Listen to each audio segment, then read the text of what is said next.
Tosika Fameno, Fianarantsoa amin'ny alalan'ny fanampiana ara-bola tsy misy fepetro ho an'ny eto andrenivohitra sy ambanivohitra hiatrehana ny valanaretina Covid-19.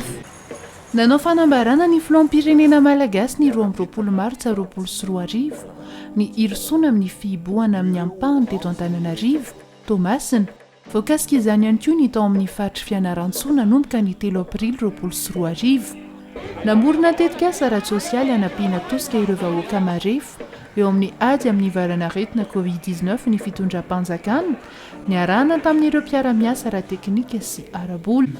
Tanjon'ity tetikasa ity dia ny ahafahana manamaivana na manenda ireo vokatra ratsy ara-toekarena mety ho ateraky ny fihibohana. Ny soratra anarany ny aniva ny fokontany ireo fianakaviana na tokantrano maniry ny sitraka ny fanampiana. Naran'le olona zay tonga eo dia nisan'ny ao an-tranony dia niasan'le koa resety de ménage na zay olona tonga eo dia manana aretina dia izy rano fisotro trano ipetrahany zany anontaniana daholo. Misy masitsivana izay ampiasainy zareo ao dia arakarak'le vulnérabilité an'le olona no mampa hoe mahantra tokoa izy mila le fanampiana sa tsy izy. Anamarinina izany amin'ny alalan'ny karne-pokotany sy kara-panondrom-pirenena. Miankina amin'ny vokatry ny fanadihadiana natao amin'ny aloha, mahakasika tokantrano kosa no ahafahana mamantatra raha toka tokony sitraka na tsia ny fanampiana Tosika Fameno ny tokantrano iray. Mipetraka eny anivon'ny fokotany kosa ny lisitra farany ahitana ny anaran'ny loham-pianakaviana isitraka ny fanampiana. Mariana fa isaky ny tokantrano no misitraka ny fanampiana Tosika Fameno fa tsy isaky ny olona tsirairay akory.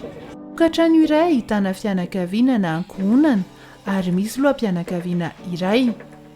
Mitentina iray etsy ariary isaky ny tokantrano ny fanampiana aloha indray mandeha ao anatiny iray volana. Azon'ireo mpisitraka raisina eny anivon'ny fitoerana miandraikitra ny fikirakirana vola amin'ny alalan'ny finday, ny paositra ary ny banky ihany koa ny fanampiana hisorohana hatrany ny fifampikasoana sy isian'ny fifindrany ny aretina Covid-19. Araka ny toromarika omeny ny filoha Andry Rajoelina ny 15 Aprily 2024 nandritra ny fampahafantarana tamin'ny fomba ofisialy ny Tosika Fameno teny amin'ny lycée teknika Alarby dia ireo tokantrano nanoratra anarana amin'ny aloha no tokony sitraka io fanampiana io avokoa, saingy misy kosa ireo tsy maintsy ho atao lahara-pahamehana. Anisan'izany ireo anatiny ireto sokajy manaraka ireto.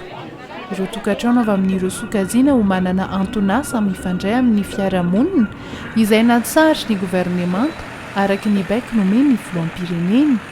Ireo veriasa noho ny fihibohana, izany hoe ireo tsy mpiasa mpanjakana, ireo tsy mandray fisotrondronono, fa ihany koa ireo marefo ahina ho voan'ny aretina. Anisan'izany ireo mpivarotra madinika, ny mpanao asa tanana ary ny mpivarotra an-dalambe. 500 000 zay tompoko dia za misy tompoko ny kizarazara anazy aleo aloha ity atao amin'ny tahiry kely aloha dia aleo ity atao amin'ny sakafo aloha dia aleo ity entina bo mitaditady kely indray aloha. Tsy manambadika mananjanaka raiky. Ny vola sao dia anaovana velon-tegna milomagna zaza. Asanagny varotra agna bazary. Dia mbola vangagny vary, vangagny roa. Totsanay fa tragnonay boriboriko. Dia misaotra anareo danomaka trigiravenareo. Hoe tsy zovanareo anay. Agny ragnavavy zay anao. Fianakaviana marefo miisa 7 alina sy 2 hetsy no any eto amin'ny faritra Analamanga, Matsiatra Ambony, Atsinanana ary sitraka ihany koa ny faritra Nosy, Analanjirofo, Atsimandrefana ary Alaotra Mangoro no isitraka ny anjian'ny faharoa amin'ny hetsika Tosika Fameno.